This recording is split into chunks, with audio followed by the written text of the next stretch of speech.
Hello and welcome. You're watching Closing Trades here on ET Now, and we're coming to you live from the Suzlon studio. Let's quickly take you through the headlines. D Street continues uptake after a steady weekly show, with the Nifty now above the 24,400 mark and broader indices moving in tandem. IT sees profit booking after the recent rally, while PSU banks see some pressure. Real estate and consumer durable stocks lend major support.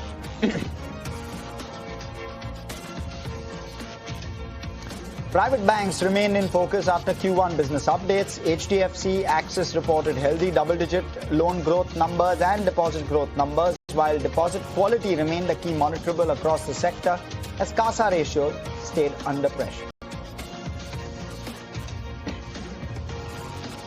Retail-focused NBFCs reported healthy Q1 updates. L&T Finance posted 28% growth in its retail loan book, while Satin and Unemi delivered strong AUM growth, highlighting resilient credit demand across retail lending segments.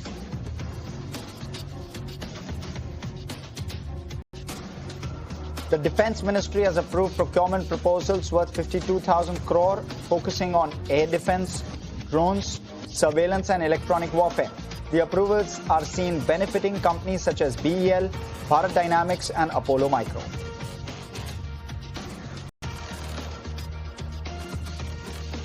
FMCG stocks are in focus after an upbeat Q1 update. Dabur expects near double-digit domestic growth and double-digit profit growth as well, while Godrej Consumer guided for strong revenue growth despite raw material cost pressures. Consumer discretionary remained in focus after strong Q1 updates. Nykaa reported robust growth across its beauty and fashion businesses, while Senco delivered strong revenue and healthy same-store sales growth. Real estate stocks are in focus after strong Q1 business updates. Raymond Realty, Sobha, Max reported robust pre-sales growth on healthy housing demand, while Ashiana Housing saw softer sales due to inventory constraints. Shares of Supriya Life fell after its general manager for sales and marketing was arrested in connection with an alleged attempt to export ketamine using an expired authorization. The company said it is evaluating the implications and has sought legal advice.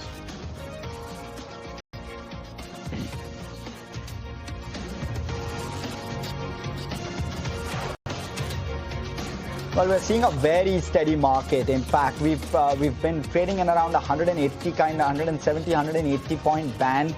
We're currently sitting around 24,411, which is at the higher end of the range, around 40 to 50 points from the highs, the intraday highs of the day.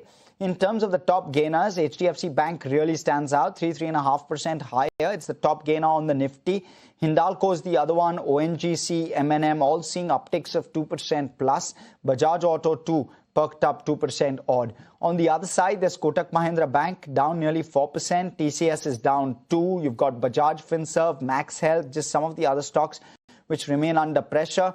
Nearly 1:1 on the advanced decline. That's how the Nifty is shaping up. In terms of sectors and what trends are emerging from that pack, Nifty Realty is up 1.5%. That's the other one which continues to outperform. Oil and gas, auto, both up 1% each. Metals up 1%. Energy up 1%. Banking up 0.8%. And, largely driven by HDFC. That's broad brush, the ones that are gaining. The Nifty Defence Index was actually perked up, one of the top gainers of the day, but we've seen a bit of a cool off from those highs on the Nifty India Defence Index. We're currently sitting around 0.6% higher on that index at this point. Let's look at mid-cap and small-cap as well, 0.25% higher on both of those. Within the Nifty 500, let's pull up the breadth, and the breadth is largely, again, 1:1, maybe a wee bit lower than 1:1, in the sense that declines outstripping advances by just a bit. Aegis Vopak, Welspun Corp, Allied Blenders, Swan Defence, Brigade Enterprises, all perked up 6% plus. Some real sharp moves seen on some of those names. Even a Dixon Tech is up 6%, in fact. So you're seeing some very decent moves. Manappuram, CEO exit,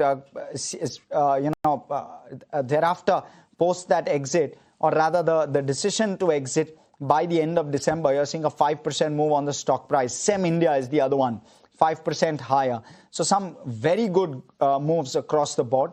Zensar Tech, on the other hand, down 7.25. Acuitas is down 5. Ola is down 5. Kotak Bank among the top losers, even on the Nifty 500. Bellrise is down 4 and Varun Beverages is down 4%. That's the tilt of the trade at this point in time. I want to quickly go across to Avi. He's here with some of the stocks that are buzzing in trade and why. So some of the stocks buzzing in trade, I would like to start from Diamond Power Infrastructure, which is up by 10% on account of securing a very large order worth around 435 crore rupees. And this order is for supplying high voltage and low voltage power cables for a data center in Telangana. So this is a big win for Diamond Infra as it is up 10%. Up next is Radico Khaitan, which is also up by around 4.5% on back of selling 32.5 million cases of its Magic Moments vodka in the Q1. This signals a premiumization in the segment with flavor introductions helping Radico Khaitan increase their presence in the vodka segment. Up next, we would like to talk about defense stocks as the DAC, which is Defense Acquisition Committee, has approved 52,000 crore rupees worth of defense approvals and can see some very strong multi-year revenue for the companies that would be likely beneficiaries. We can see that BEL, Paras Defense, is seeing some strong buying, while on the other hand, Apollo Microsystems is down by about 5%. Up next is two stocks that are seeing some major inflows due to the order wins that they have recently received from Maharashtra State Electricity Board. Those two stocks are Oswal Pumps and Shakti Pumps. Shakti Pumps has received 353 crore of order and Oswal Pumps has received 235 crore worth of order. This is for supplying solar pumps in the state of Maharashtra in the next 60 days. Up next is HDFC Bank, which has seen some very strong buying on account of a very strong Q1 business update as the average deposits have increased by 13.3% and the CASA deposits have also increased by 11.2%. So the HDFC Q1 business update is definitely a beat on the street estimates, and that is why the stock is up by almost 3.5–4%. So that's really the outlook with regard to how stocks are moving. Let me also bring on board Kunal Bothra. He's joining us in studio as he always does this afternoon to give us a sense as to how he's seeing the markets. Kunal, 0.5%, very decent move, but a large and lumpy move especially, or rather lumpy part of that move is because of HDFC, the heavyweight, really making the move on and making an impact on the Nifty's move as well today. How are you seeing the market and HDFC's move in particular? Yeah, it's a good move for HDFC Bank, and this was pending for the stock price since quite some time. We were discussing this, that for HDFC Bank, an underperformance or a steep kind of an underperformance time-wise, price-wise was factored in. So it's good to see the fact that the stock is trying to cover up and show signs of it's metal back again as such. So I think it's good to see HDFC Bank back to that 830 plus kind of a zone. This also has given a good lease of life towards the other private sector banking names. I was looking at the charts for IndusInd Bank, Federal Bank, the financial services pocket. I think the move has been quite strong in that basket. So largely, I think what was the major concern for the markets, few odd sectors, large cap names underperforming, and the markets are finding a way to try and correct itself. Okay. And with regard to realty, I mean, the momentum is extremely strong, Kunal. Your top pick continues to be DLF, is the understanding. But just talk to us about the momentum in realty. What's causing this and how sustainable is the move? So this looks to be a very strong sustainable move for real estate stocks. What started off as a short covering spree for many of the real estate majors from the March end lows or the April start. It's come back towards a point where many of these stocks are showing signs of a confidence breakout. Now that's a very strong indication that we are looking at not just a revival of sorts over here, but we are looking at a point where there could be a very strong possibility that for the next few months, the next few quarters, you might expect the real estate sector to be one of the better performing sectors going forward. The kind of breakouts which you've seen. So, had it been restricted towards just maybe few odd stocks from the real estate pack, then the move could have been anticipated to have been more of a trading move. But this looks like now a more of an investing theme kind of a breakout for the real estate names, because you look at the charts over here, names like Oberoi Realty, the stock has come back closer to its lifetime high levels. Godrej Properties has come back towards a multi-month breakout.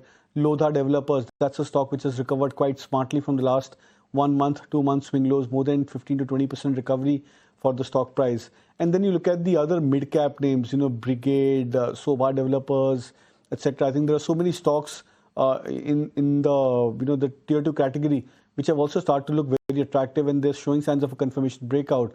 So it's a very strong indication that the real estate sector has revived. Now there could always be a point where there could be few odd stocks which have been performing. They could take a bit of a backseat, and the other performers or the mid-cap performers, they try and come back and go into that high beta mode. But that's the way how sector churns or within sector churns generally happen. But this doesn't dampen the theme that the real estate sector still looks very attractive. Okay. Kunal, some of the other banks. Let's talk a little bit about banking, because that one's the one that's standing out as well.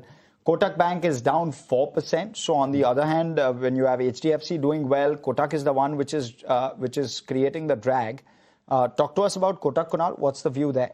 Yeah, I think after that news flow which happened for Kotak Bank, I think last week, if I'm not wrong, where the stock opened with a 2% or a 4% cut from 410-12 levels to 390-395 mark for Kotak Bank. I think from there the stock has consistently been under pressure, and it looks like that the near-term charts for Kotak Bank have taken a bit of a backseat, and this could be also a point which where traders are trying to maybe migrate from Kotak Bank as more of a less momentum pick towards the other stocks within the private sector banking names, which could be considered as slight high momentum picks. Now, specifically, I think the only two names which have sort of acted as a drag or underperformer in the last 4-5 days, if I have to compare with the private sector banking names, one, of course, is Kotak Bank, and the other is apparently even Axis Bank. The stock somehow in the last 3-4 days has gone into a bit of a shell, into a narrow trading range, slight underperformance with respect to the other private sector banking majors. So I would sense that maybe that this could be a within sector churn which is happening in the private sector banking names, and I think in that sense we might probably believe that from a short-term trading view, it may not be a very positive exercise to try and buy this dip for Kotak Bank, etc. Okay, so you wait out of Kotak. I also want your view, Kunal, on some of the underperformers of the last maybe 24 odd months. A Bandhan Bank, an IndusInd Bank. You saw the growth hasn't come back, by the way, for viewer context. Bandhan Bank's growth was less than enthusing, but you're seeing a very strong move on the stock price. IndusInd's growth, on the other hand, was quite decent. 3% QOQ was something which I believe should keep the street positive, largely because of growth returning and coming back. Really, that's the story. 3% higher. For the first time, IndusInd has gone above the 1,000 mark since February of 2025. So whether this move is sustainable or not, Kunal, levels?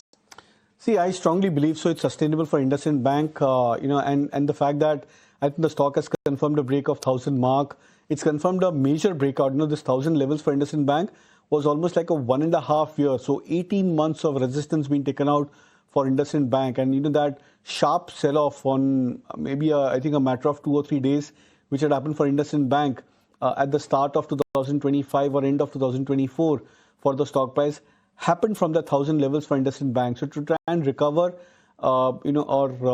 mitigate those losses or recover from those major losses for IndusInd Bank, it's taken a good period of 18 months. But then, when you see such kind of a gap-filling exercise happening for the stocks, they signal that a new change of trend has happened for the stock price. I would be bullish on IndusInd Bank at the current levels, more from a positional as well as a sort of a medium-term time frame point of view. In terms of levels, I would look at a potential possibility of even 1,100 to 1,150 as a medium-term target range, which could be a decent upside of 15% at least for the stock in the immediate term. Very decent. Kunal, what are your picks for this afternoon? So 2 buy calls. I'll suggest first one to be a buy on ITC Hotels. This could be a very interesting pick over the near term. The stock confirming or on the verge of confirming a breakout just around its 200 moving average, forming a classical bullish pennant formation at the daily charts. So would look at 188 as a target, stop us at 176. The second would be a buy on ABB. This could again be a very high risk reward trade because the stock apparently has been sold into in the last 4-5 days. It's come back to that sub 7,000 mark as a support. Friday was a day where the stock had formed a bullish hammer pattern. So the risk reward now starts to look a little bit more better and attractive for ABB. Would look at a target of 7,150. Stop us at 6,900. Okay, all right. So those are your picks taken out. On the other side, we'll have Sanjay Parekh of Soham Asset joining us. We're going to slip in a very short break, come back, and here with some of the stocks you want to keep on your radar for this afternoon trade. Yes, these are some of the stocks that have seen buzzing in trade today. Starting first with Rubicon Research, the company's Pithampur facility has received 2 observations following a US FDA unannounced inspection. Now, while a Form 483 is generally considered a negative read-through, given that these 2 observations are purely procedural in nature, and this inspection was long awaited by the company, this gives the company quite a low bar for clearing these regulatory red flags that the US FDA might have raised. And the management has also indicated that they are confident of addressing the observations within the prescribed timeline, and there will be no regulatory overhang on the company's upcoming launches from this facility, given why being the US FDA inspection has been cleared, the stock is up in today's trade. Now, Metropolis Healthcare is another name that was seen in focus. It's also, it has reported quite a strong first quarter business update, with the company reporting a 16% year-on-year growth in revenues, which was led mainly by volumes across its segment. They've also indicated towards an improvement in the company's margins in the following quarter on a year-on-year basis, while margins on a quarter-on-quarter basis stand pretty stable. GK Energies, on the other hand, has received a letter of empanelment from Maharashtra State Electricity Distribution Company, that's the MSEDCL, for a 10,000 off-grid solar water pumping systems in an order valued at nearly 236 crores. And finally, also on our list today is Panama Petrochem. They have announced the commencement of a commercial operations at its new manufacturing units in Ambernath, Thane. In addition to which, the company has also announced that it's purchased commercial land in Mumbai's Khar region for an approximately 41.6 crores. So yes, these were a few stocks that have seen buzzing in trade today. Thank you so much for that, Meryl. Let me bring on board Sanjay Parekh from Soham Asset Management joining us this afternoon to give us a sense as to how he's seeing the markets. Great having you here, Sanjay. It's been a while. Give us a sense, how are you looking at the moves in the market? We're now at 24,500. We've seen a decent unwind play out since, West Asia has settled and since probably crude prices have also come off. How should one look at markets right now? How are valuations looking? Yeah. So good afternoon. We are quite constructive now because, as you rightly said, we're almost towards the resolution of the, particularly the SOH had to be opened up, and we have seen a memorandum being signed. So that was important. The physical crude price is now aligned to the actual crude price, which has come down significantly, which was a very weak vein for us, So now that we are at $69, $70, it eases off a lot on, in terms of supply chain, in terms of the pressure on fisc, the pressure on balance of payment, and also fisc. So overall, we're quite constructive. Before the war, we were at 26,200. We were recovering. Our earnings growth was recovering, and it got derailed because of this 4 months pain. So that is where we think now, a lot of this $500 billion pain that we saw from the peak of market cap, a lot of that now is behind us. Valuations, if you look at 27, 28, on a 12 to 18 month time frame, on price earning or earnings yield versus debt yield, it looks very reasonable. And I really believe the next 18 months for equity will be far, far better than the last 18 months where we are practically sideways. I really see decent catch up that we did not get in the last 18 months. Perfect, Sanjay. Sets us up very well for this conversation. So what do you go out and buy right now? Yes, we always been in large cap focused fund, where at least we've said at least 70% will be large cap. We were earlier in February at 72% large cap. Today we are 80% in large cap. We also, invested saying that we want to be in leaders who can navigate this pain, who is less affected and available on reasonable valuation. So, Mahindra, we have Maruti in auto space, Samvardhan Motherson, or in telecom, we have Bharti, we have Larsen and Toubro in capital goods, Sun Pharma in pharma, Adani Port in ports, Eternal in retail, Lenskart also we have. So practically all of these are leaders, some of them insulated. Larger banks, we own all large 4 banks. So all of them we own in a fund, and at least it's helped us in this fall significantly. And the good part is, we are positioned for recovery as well. Selectively also bought into mid and small caps where it fits within our criteria of, good higher price value gap, much more than larger caps. Okay. And Sanjay, how should, at this point, if there's an investor looking to deploy fresh capital, you've given up a bunch of stocks. What's the best opportunity at this point of time from a 12-month horizon for someone deploying fresh capital? Yeah, I think first, earlier we used to, from Jan onwards, before the war also, we were telling clients, go slowly, go gradually. In fact, a lot of our mandates we've gradually deployed. And in this fall, from the peak of Jan, what was a NAV, we're almost there. So we're almost 6.5%, 7% outperformance. And then if somebody's come in gradually, it does help the client. So from here now we're saying now don't go too much gradual, invest a little aggressively, more like lump sum. And, if you want to invest 100 rupees into equities, at least 70, 80 rupees now put to work because this war is behind us and crude has eased off and government and RBI has done a phenomenal job.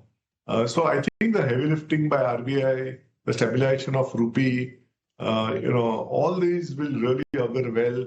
The fisc also is affected, but not as much as we thought it out to be. And now balance of payment also will fall in place with inflows of $40-50 billion. So I think all in all, we are clearly towards a recovery in earnings. First quarter, when we met companies, we felt it would be disaster, and this was when the war was on. While we actually met them, we felt a lot of pockets, they're fairly benign, or resilient. There were some pockets which were energy sensitive. You'll see that impact on earnings. But as you see the two-wheeler demand, volume demand, CVs, they're far better in the Q1 itself. Some impact on margins will happen because the metal prices have gone up. But yet, despite that, you'll see good EBITDA growth. I mean, more like teens, but 10 to 15% EBITDA growth is still going to come. So in a tough environment, when you see a lot of sectors doing well, I think, we are towards the recovery and it should only look better in Q2, Q3, Q4 onwards. The only thing is monsoons. Yes, June was not so great, but as of yesterday, now the shortages have significantly declined. So what was 40% short in June, we're now 24% lower than expectation. And July is very important for sowing, and of course the reservoir levels and everything. So from there, if July is better on rains and monsoons, it'll really augur well and make a good foundation for a upside over the next 18 months. Okay. So we're set up really well. Sanjay, I'm going to take a pause on this conversation, quickly slip into a very short break. Tuned in live from the Suzlon studio here at ET Now. You're watching Closing Trades. Let me go across. Sanjay Parekh still with us. Sanjay, I wonder how you're looking at the consumption basket. Some very strong numbers coming our way over the last couple of days from that basket. And how you play consumption at this point? Is there a tilt or a preference? I know you mentioned M&M is one of your picks, and that's from the auto pack, but also the consumption pack. But how do you look at discretionary versus staples versus FMCG versus the like? Give us a sense. Yeah, so we've avoided FMCG, in our portfolio. But having said that, this quarter, after very long, we are seeing, a good volume growth. Also, they're able to pass on, and initial results are suggesting that EBITDA growth after very long should be better in FMCG. We don't own as yet, any of these names, but in consumption, we participated through Maruti, or Mahindra or Bharati, which has some character, right, ultimately, of consumption, or also real estate through DLF, or the banks which led into retail credit. Or Lenskart, Eternal, these are all consumption baskets which we have invested in a different way. Of course, Lenskart and Eternal are high growth stocks, not really cheap, but really dominant in their space. Lenskart is clearly dominant, and where Eternal is there is intense competition, but they are clear leaders. So this is how we look at consumption. We are monitoring retail space to look for, but yet not invested there. Because the valuation in FMCG for the growth rate we still feel is not great, and also the moat that they had of distribution is getting attacked. So that is also our worry, that moat is really getting attacked through regional competition, through select players, or even quick commerce at a point would want to get better margins from FMCG players. So that's why we are avoiding FMC pure consumer staples. But otherwise, consumption representation is pretty good in our portfolio. Okay. And Sanjay, how actually, before I come to you, let me quickly take a technical view on this as well. Kunal, how are you looking at consumption? Some decent movers, right? Godrej Consumer and the like, including M&M, showing some decent uptick today. How sustainable, and what would your favorites be? How would you play it? Yeah, I think the basket looks attractive, and there seems to be an element of some element of short covering which has come into this space as such, because many of the stocks are starting to show signs of good recovery. We're discussing about the FMCG majors, the likes of, for example, Nestle, for example, which have done very well. Marico, if I'm not wrong, had a fresh 52-week high, just about last week or so. So many of these stocks are coming back into their own element in terms of a potential up move. That's a very strong positive sign. Today, I think, for example, the volumes for Godrej is on the much higher side on the cash volumes as compared to the last 1 month of the volumes for the stock price. That tells you that there's been slight activity or slight heightened activity for the stock price. And when you generally expect short covering or such elements of high volume activity days for these stocks, that generally indicates that we're looking at a point where the trends for many of these underperformers within a sector which has underperformed largely to also kind of turn around. Okay. What about an ITC, Sanjay? What do you make of some of the cigarette counters? Would that be a pocket you'd be keen to bet on? Yeah, actually, we don't closely track ITC. We don't invest into cigarettes and breweries, so that's why. Okay, yes, completely makes sense. What about value retail? That's the other one where the numbers have been extremely strong. V2, VMart. Right. VMart did 25% plus. V2 did, I believe, 55% plus on top line. Right. What's the sense there? Yeah, I mean, that is a space we're looking closely. All of the names. Some of them, our problem is in mid and small cap. We invest in companies where we can see them doubling in 3 to 4 years. That is a threshold which we are not able to meet when we are looking at valuation of these companies. But you're right, some of them have done well, quite well. And certainly, we are monitoring, and at the right valuation, we certainly will participate in one of them. Okay. What do you make of some of the cigarette names, Kunal, and some of the value retailers? What's your sense on those?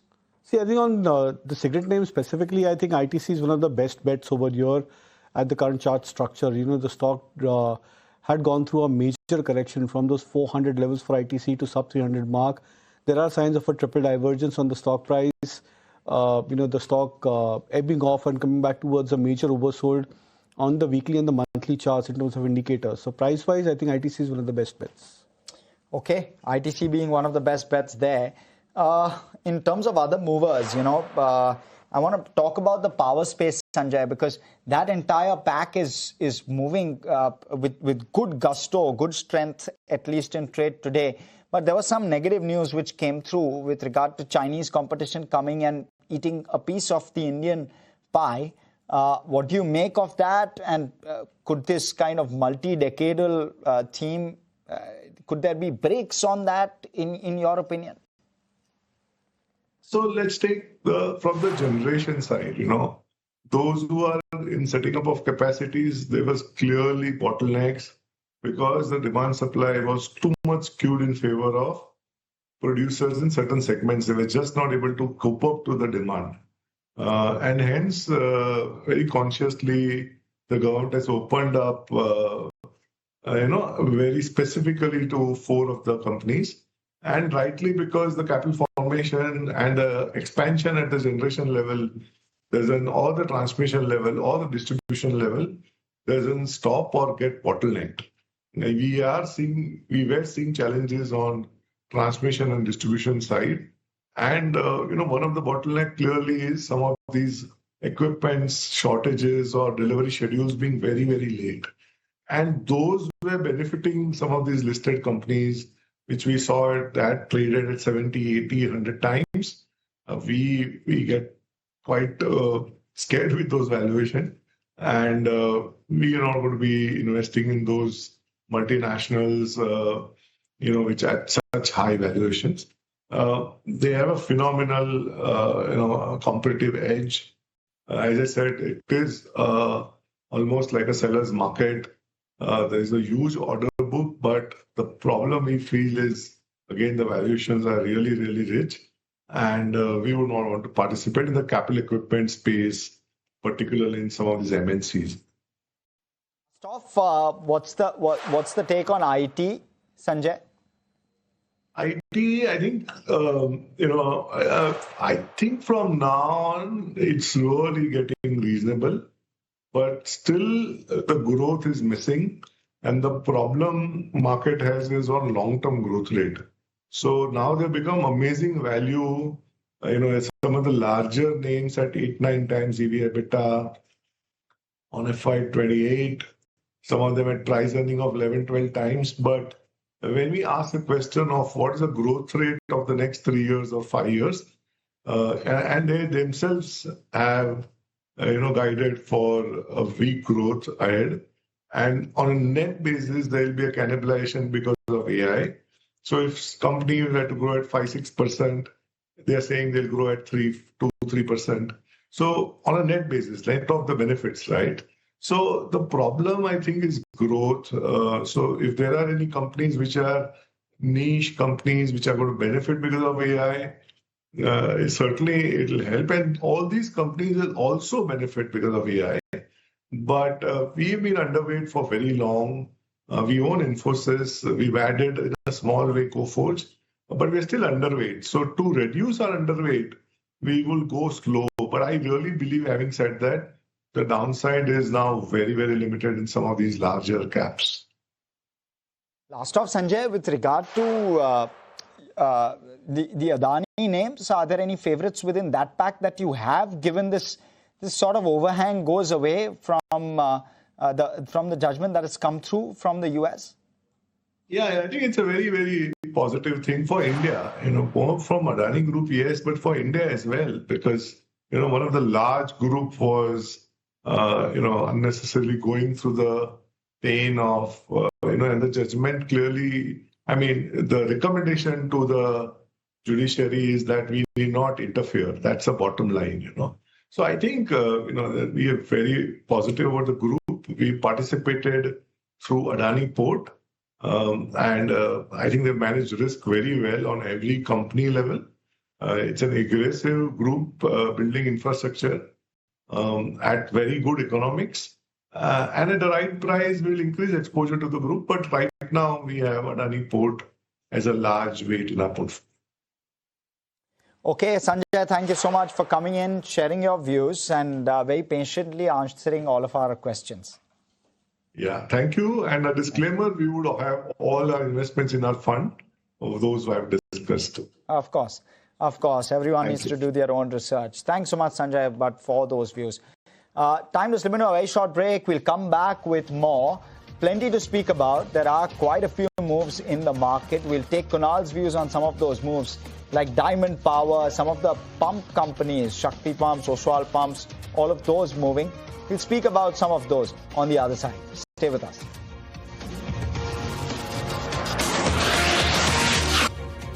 Back with closing trades right here in ET now, just marking what the closing is looking like. And while the headline number, of course, is comfortable and we're scaling higher by about 100%, 100 points, look at some of the big buzzers in trade. You've got a Power India holding up 4%, Adani Energy Solutions up 4.25%.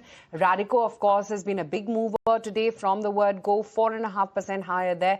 Manappuram is scaling up quite nicely, a good solid 5% of a move. And then Dixon is your top mover today with a good 6% of a move. Important that the breadth of the market continues to be aligned with the gainers. And right now as well, it's a neck and neck count, but still it's the advances largely taking over. On the flip side, names like NBCC, Bank of India, Suzlon, Kotak Bank and Varun Beverages are the ones which are the drag point as we speak right now. Kunal, I'm sure you must have addressed private banks, but specifically this breakdown today on Kotak Bank reacting to its quarterly updates. Do you sense further pressure on the stock? Yeah, it looks like, Aisha, because the stock has not just broken below the 50-day moving average support, but it's also come back towards a point where there could be incremental weakness for Kotak Bank. And in the process of today's correction and the gap down for the stock price and the last 1 week of price move for Kotak Bank, there have been two gap downs which have been created for Kotak Bank. The initial was around this 410-15 mark for Kotak Bank a week or two back. And then the second gap down has happened today. So which means that the last time we had seen such kind of a selling pressure, the stock had fallen by another 5 to 7%. So we can expect a very similar kind of a price action for Kotak Bank, that from current levels of 380 thereabouts, the stock could drag to at least another 5% on the downside in the very immediate term. That should be closer to 360, 365 as a short-term support for Kotak Bank. Okay, that's that on Kotak Bank. In the meantime, Kunal, some of the other buzzers, Radico, Khaitan, an erstwhile favorite with you. And then, of course, look at the move on Dixon today. Yeah, Radico, I think, has been a brilliant mover because, the stock in the last just about 3 odd months has gained substantially. It's moved off from a base of 2,500 thereabouts 3-4 months back towards 4,000 plus levels where it's trading right now.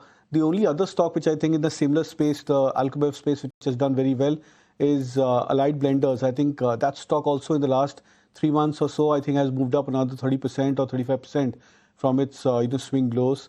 So these are the only two names. Most of the other stocks in the entire Alcobev space, I think, has underperformed. You look at United Breweries, you look at United Spirits, etc. Most of these stocks are still going through their own sluggish or maybe a drag kind of a trend.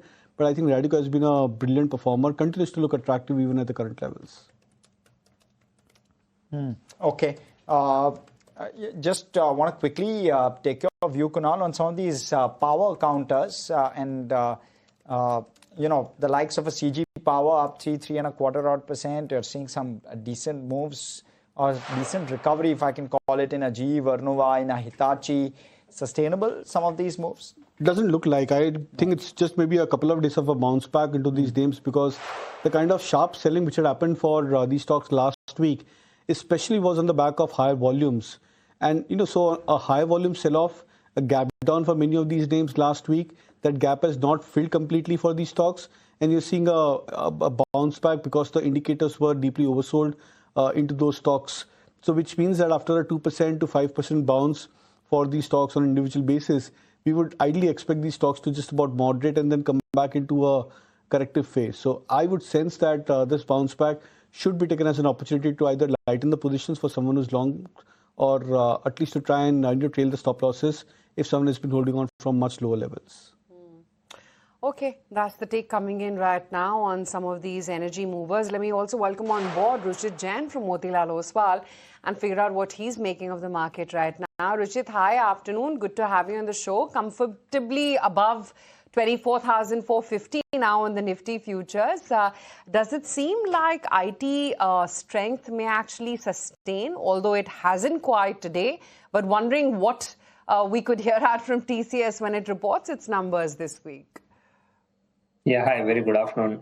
Well, we did see some pullback move from the lower levels during the last week in the IT space, but frankly, we have seen such pullbacks in the past as well. What is required is a follow-up move, and that is not happening so far. So I think generally we see that during the result season, how the stock reacts to the numbers and the commentary that the management give, tends to set the trend for next 2 or 3 months until the next quarterly results. So it would be very important to see how these big companies come out with the results and how the markets react to them, because already the stock prices have seen a good price-wise correction over the last few months. So momentum readings are oversold. Hopes of bounce back or a sustainable pullback move are there, but frankly, it depends upon how the stock would react to the numbers when it comes. Okay. Ruchit, sectors, let's talk about that. What sectors are you most bullish about? The rotation still at play, you reckon, and which sectors will outperform likely over the next week or two? So I think banking and NBFCs are likely to do well, especially the private sector banks and the NBFC stocks. The PSUs are showing some relative underperformance, but the private sector stocks like ICICI Bank, HDFC Bank, within the NBFC space, also stocks like Shriram Finance are holding out quite well. So banks, NBFCs can continue to do well. Auto is one sector which is on the verge of a breakout. If you look at some of the large cap names like Mahindra and Mahindra bouncing from their support, Maruti is forming a good support base. Within the two-wheeler space, TVS Motor have shown signs of a breakout. So I think private banks, NBFCs and banking, these are the certain spaces or sectors which can do well in next 1 to 2 weeks. Okay. Rahul, stay with us. Lots more to talk about, but let's take a very quick break. We'll come right back, continue tracking markets on the other side.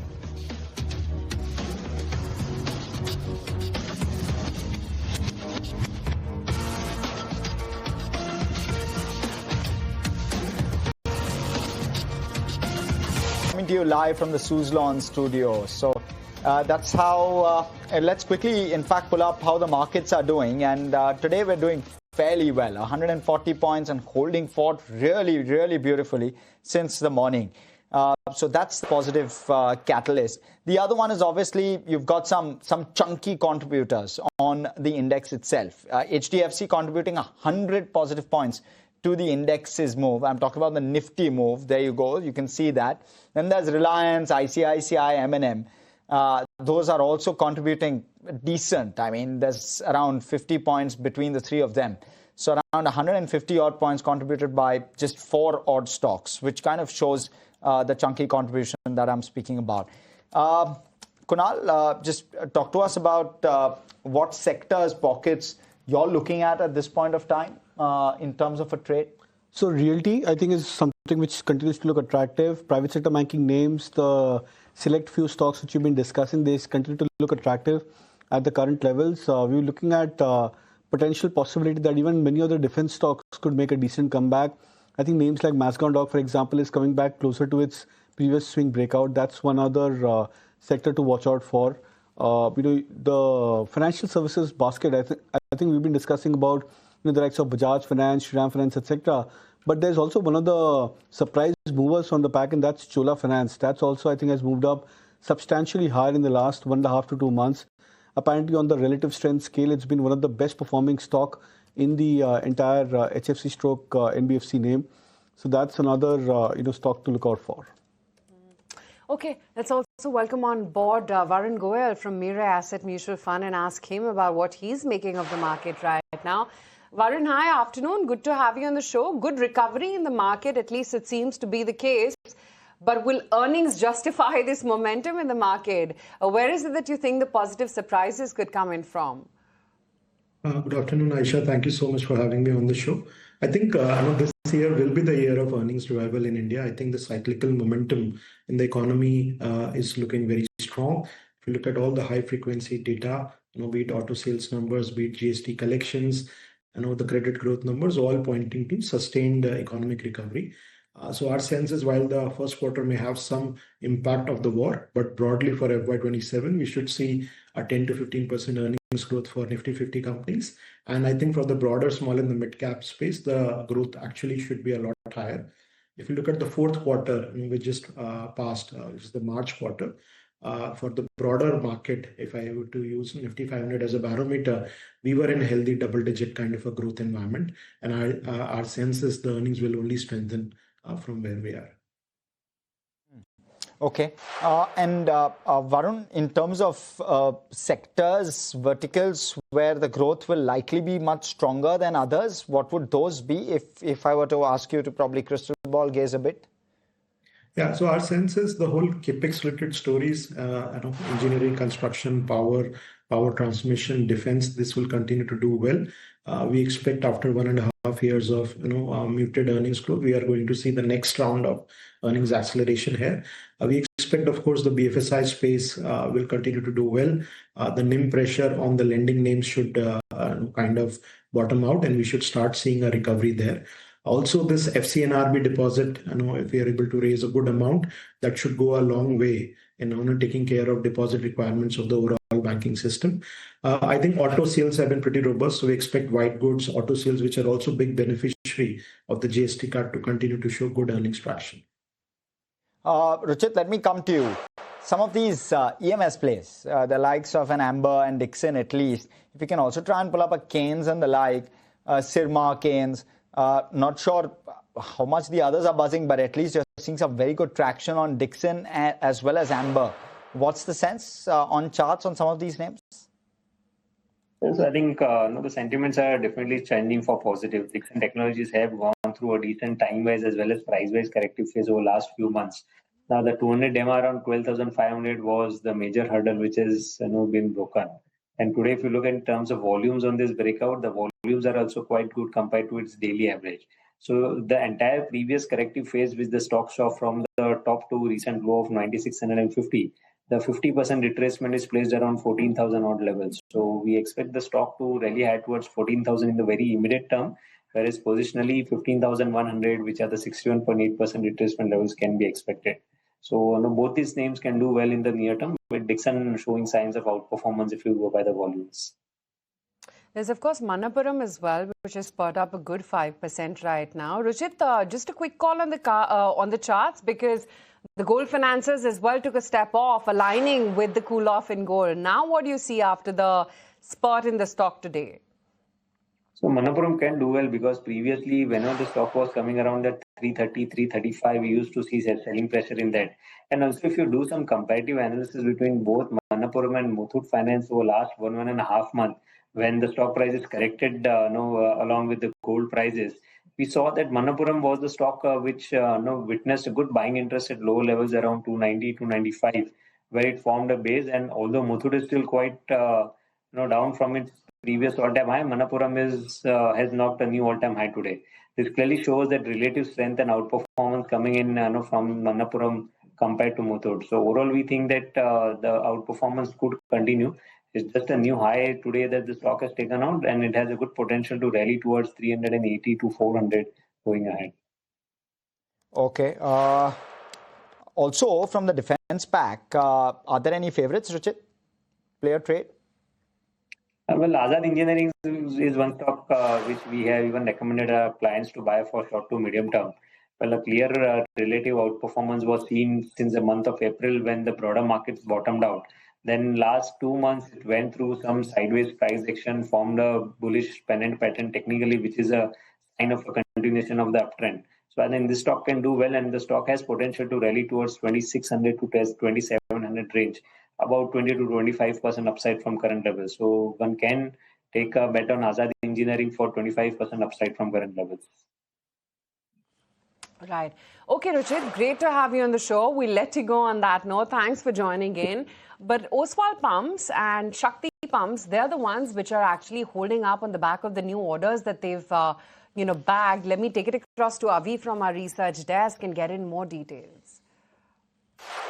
Let's talk about two stocks that have been buzzing in trade and are seeing some very strong buying on account of order wins from the Maharashtra State Electricity Board. Those two stocks are Oswal Pumps and Shakti Pumps. So the Maharashtra State Electricity Board has given tenders and contracts for their solar pumps to these two companies. So Oswal Pump has won an order of around 235 crore rupees for supplying 10,000 solar pumps, and this order has to be completed in the next 60 days. This order includes maintenance, repair and a remote monitoring setup as well. For Shakti Pumps, the order is worth around 325 crore rupees, which includes a supply of around 15,000 solar pumps and has to be completed in the next 60 days. Both these orders are given under different PM Yojanas and includes design, manufacturing, supply, transportation, installation, testing and commissioning of solar pumps. On account of these two strong order wins, both Shakti Pumps and Oswal Pumps have been buzzing in trade and seeing some huge buying. Okay, that's why some of those stocks are the ones which are actually buzzing out in trade right now.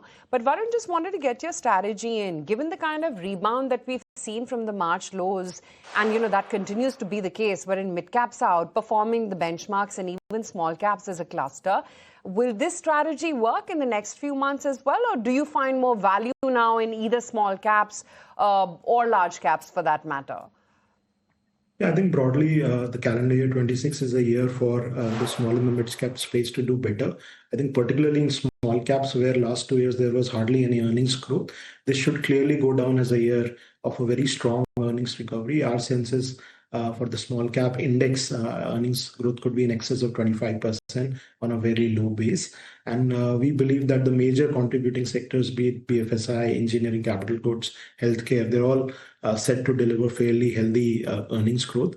So our sense is that this should remain the stance for the remaining part of this financial year. And there are several bottom-up opportunities to go and do stock picking. Okay.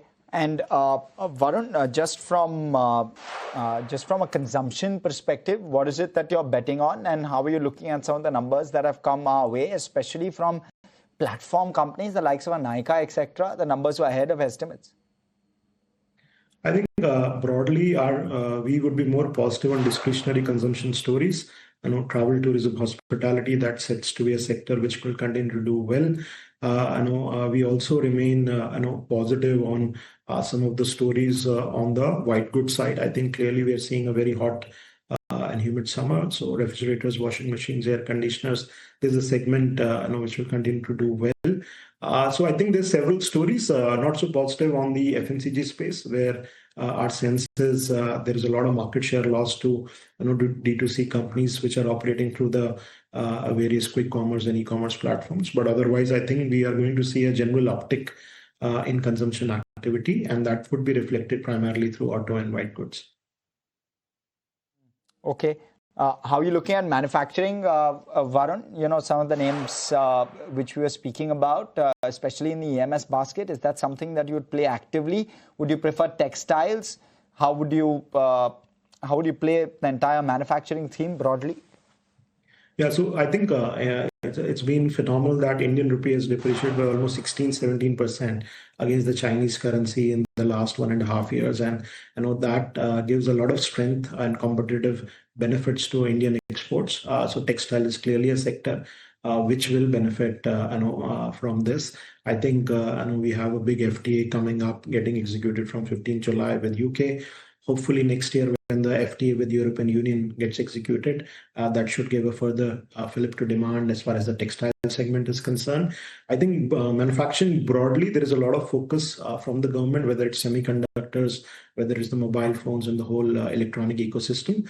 And one really has to pick and choose. There are some pockets of froth from a valuation perspective, and therefore one has to be a little more discerning in terms of the stock picking.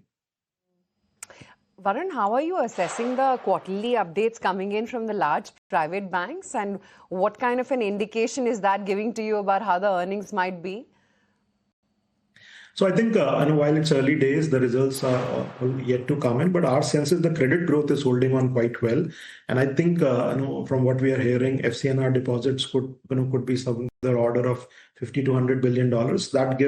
That not just supports the rupee, but also gave a very, very strong strong deposit boost to most of the banks and reduces their cost of borrowing.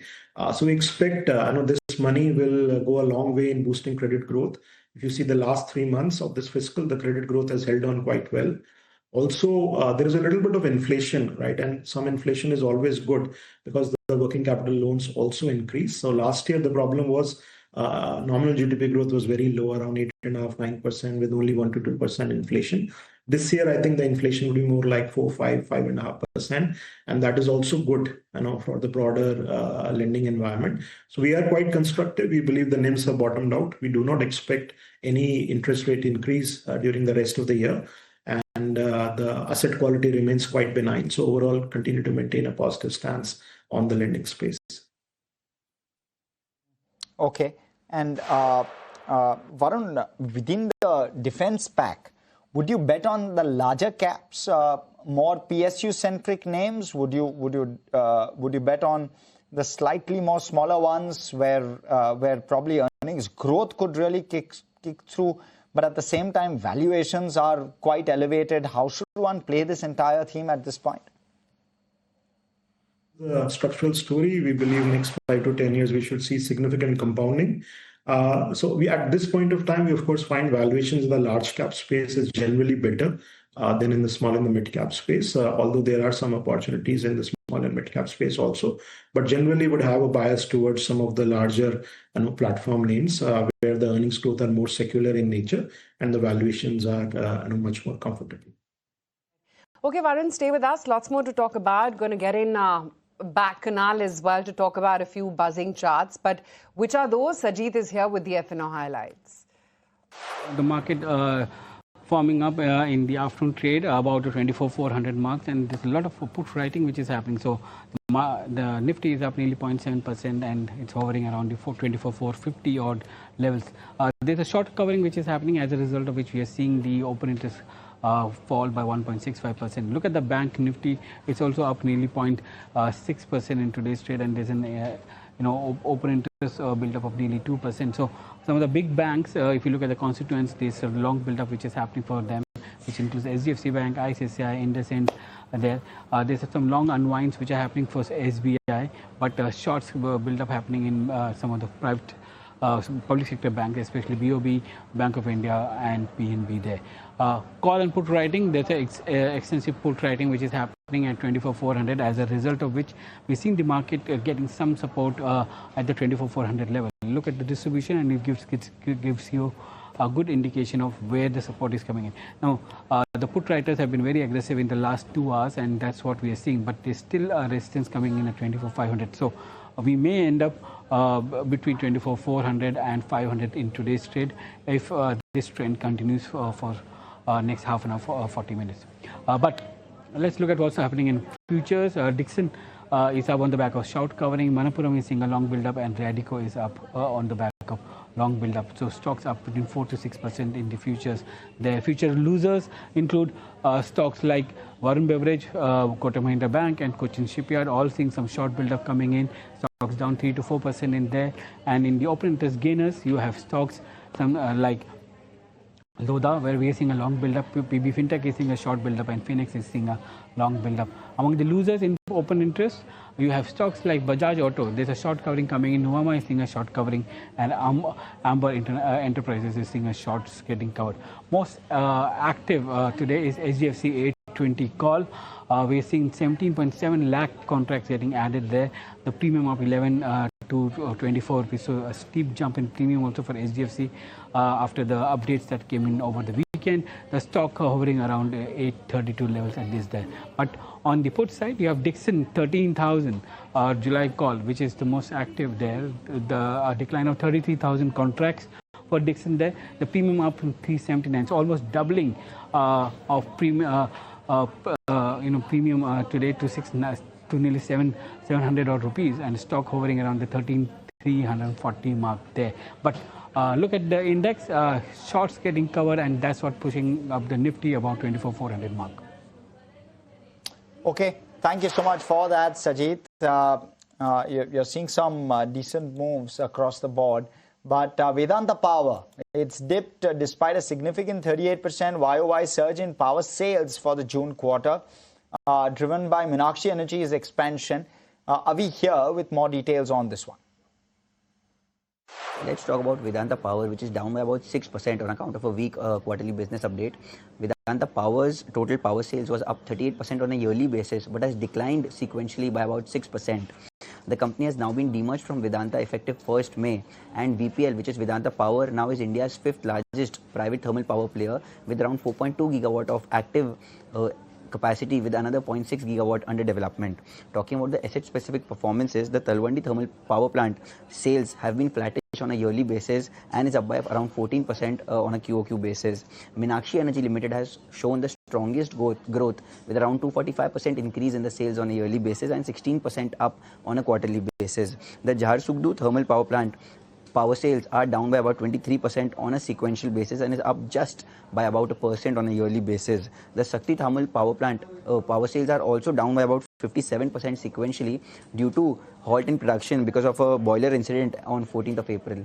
So to sum it up, the quarterly business update has been weak, and that is the cause of Vedanta Power seeing selling pressure of about 6%.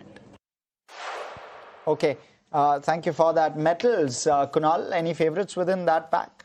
Yeah, Hindalco, I think, continues to be the favorite amongst the pack, trading at 970, 975, the last I'd seen for the stock. I think it looks very attractive on two fronts. One is the oversold nature of indicators after this 15 to 20% correction for Hindalco, and the second is the mean reversion being completed, where the stock has retraced back towards its long-term moving average. There's also some trace of recovery of sorts coming back into two major names. One of them is Tata Steel, the other is JSW Steel. Out of these two names, I think Tata Steel is something to watch out for because of the slight high beta nature for the stock price. We've seen historically that when the metal pack was struggling, Tata Steel, the moment the stock had lifted back from a breakout of 170, 175 around 6 odd months back, that released a new life to the entire metal sector, and you saw so many breakouts happening and a streak of strong outperformance into the middle pack. So I think Tata Steel is something to watch out for. However, the breakout for the stock for Tata Steel is still at 198 to 199 marks. So once the stock confirms a break of those 198 levels is where I would expect the stock to come back into a leadership role for the entire metal sector.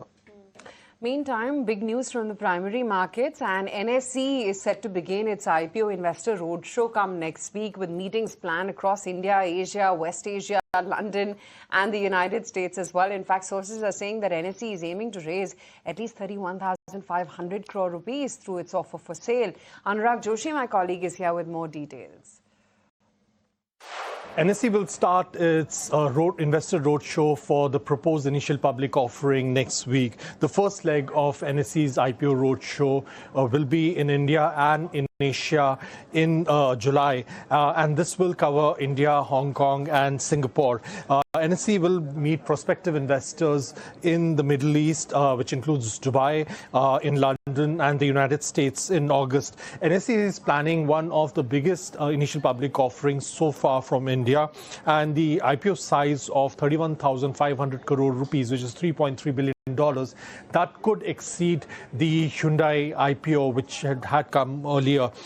And the NSE is offering about 150 million shares in the IPO and is looking at a timeline of September or October to launch the IPO. The valuation, if we see that it's about 5.25 trillion rupees, that's $55 billion for the company as a whole. NSE is offering about 6% of its equity base in the IPO, and this is an offer for sale by the existing holders. To give you a short timeline, in January, NSE received a no objection certificate from Securities and Exchange Board of India to proceed with the IPO. Feb 6, NSE board cleared the IPO plan. March 12th, NSE appointed 20 banks to manage the IPO. On April 21, NSE a SEBI panel approved a settlement of 1,800 crore rupees in the legacy co-location matter. June 18, NSE filed the DRHP with SEBI and the exchanges for the IPO. Okay, that's the detail on the NSE IPO, and the roadshow, as we understand, is set to begin come next week itself. But that said, there are quite a few in the pipeline. There's Geo, there's NSE, and many others as well in the offing. And it seems like a lot of liquidity will actually find its way into these mega IPOs as well. Just revisiting what the market texture is looking like for the day, HDFC Bank, of course, has managed to really pull it up quite nicely. So 3.5% of an uptick is what you're seeing on HDFC Bank, M&M, ONGC, Bajaj Auto, Eicher, some other names. And on the flip side, today, IT is ebbing off a little bit, much unlike the move that you had at least on Thursday, Friday last week. TCS is down 1.25%. HCL as well is lower as we speak right now. Axis is also a lot tempered, very marginally in the green for a L&T. Bajaj Finance is lying flat. And then Kotak and Max, the big movers from last week, they're the ones which are under pressure. Though having said that, Varun, wanted your take on this entire pharma and healthcare rally that one has been seeing and whether you still see it have further headroom from these levels. Well, we remain very constructive on the contract research and manufacturing space. I think that's a more secular kind of opportunity. We see more and more Indian companies working closely with innovators to develop new molecules, a lot more interesting research work. And they are also, of course, getting a lot more cost competitive. Thanks to the depreciation in the rupee. So that's a space we continue to like. I think generally the hospitals and the diagnostic space remains a play on shift from unorganized to organized. And there we should continue to see good earnings growth. So I think broadly on the healthcare space, we continue to be overweight and we believe there is, next 2 to 3 years should be good from an earnings perspective.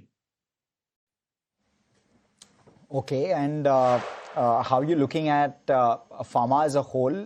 What's the take there? How are you placing your bets?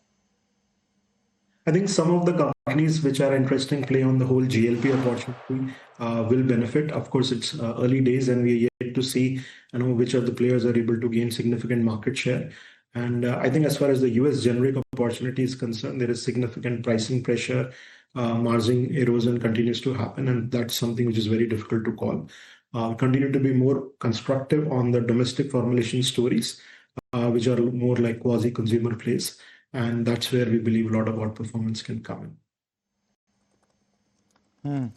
Okay, and what else? I mean, okay, so before I go to that, Supriya Life Sciences, in fact, they've disclosed that General Manager of Sales and Marketing has been reprimanded to judicial custody in proceedings under the NDPS Act.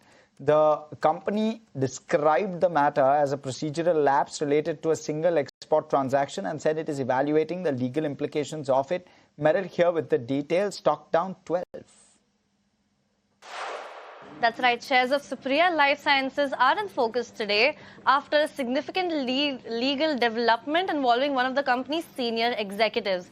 Now, the company has informed exchanges that its general manager for sales and marketing, that's Mr. Shrikant Sridharan, has been taken into judicial custody following actions by the Customs Department. But the reason for this is what stands out the most. According to certain media reports, the case pertains to an alleged attempt to export nearly 200 kilograms of ketamine to South Korea. However, in the company's regulatory filings, the company has termed the issue as a procedural lapse for a single export transaction and has not disclosed the product as well as the consignment involved. This certain executive has been remanded to judicial custody until the 17th of July, while the company says that it is assessing the implications of the matter and seeking appropriate legal advice. It is, however, important to note that the disclosure relates to the individual employee and not to any regulatory actions against the company itself. That said, the seriousness of the allegations and the ongoing investigation are more than likely to keep shares of Supriya Life Sciences firmly on investors' radar until more details on this whole news piece emerge. Okay, thank you so much for that, Meryl. Capital market stocks as well, not doing too well today. Trying to understand, Varun, whether how do you see risk reward in this particular space? Angel One, Motilal, a bit of a drag on some of those names today. Would you feel that this is a good time to probably enter any of these names from a risk reward standpoint? I think we continue to be very constructive on the whole financial savings as a theme. I think that's a decadal kind of opportunity. So exchanges, depositories, mutual funds, insurance companies, market infrastructure plays continue to be attractive. And I think after almost 1.5 years of slowdown in earnings, we should start to see much better earnings growth. The regulator had carried out a lot of actions last year, because of which there were some disruption in volumes. And I think that is largely behind us now. So incrementally, I think the volume should start to pick up, and most of these names should perform better going forward. Okay, that's the take coming in on some of those exchange stocks. Just looking at some of the broader market participants, look at a Bandhan Bank that as well as spurred up quite nicely, now holding up a good 3.6% as we speak. Real estate as a pack, of course, has been doing very well. Friday, you had a decent move coming in. Once again on the sector with names like Oberoi Realty taking the charge up. Today it's Lodha holding up a good 2.6%. 1,085 is where that stock is. Phoenix Limited as well as spurred up nicely. A good 2.25% name of a move coming in on that particular stock. And then, of course, there are others like Dixon, Manappuram, Radico, which towards the 9 minutes of trade are now clocking their day highs. Look at it, Dixon. It's now surged over 6.5% in the futures, for instance. And Power India is the other one, which is sitting within the frontliners. It continues to be an HDFC Bank, M&M, BEL, Reliance and ICICI Bank kind of day. Kunal, and today you're seeing that mammoth move from HDFC Bank. Does it seem like in the interim, even on a tactical basis, perhaps leadership could now change hands from ICICI Bank to HDFC Bank finally? Yeah, it looks like. I think there are first initial signs that HDFC Bank is coming back to its own forward in terms of potential outperformance. The stock breaking past about 820, 825 mark, which was the hurdle point. So, when you try and compare this from the month of March, April swing highs. A good 0.5%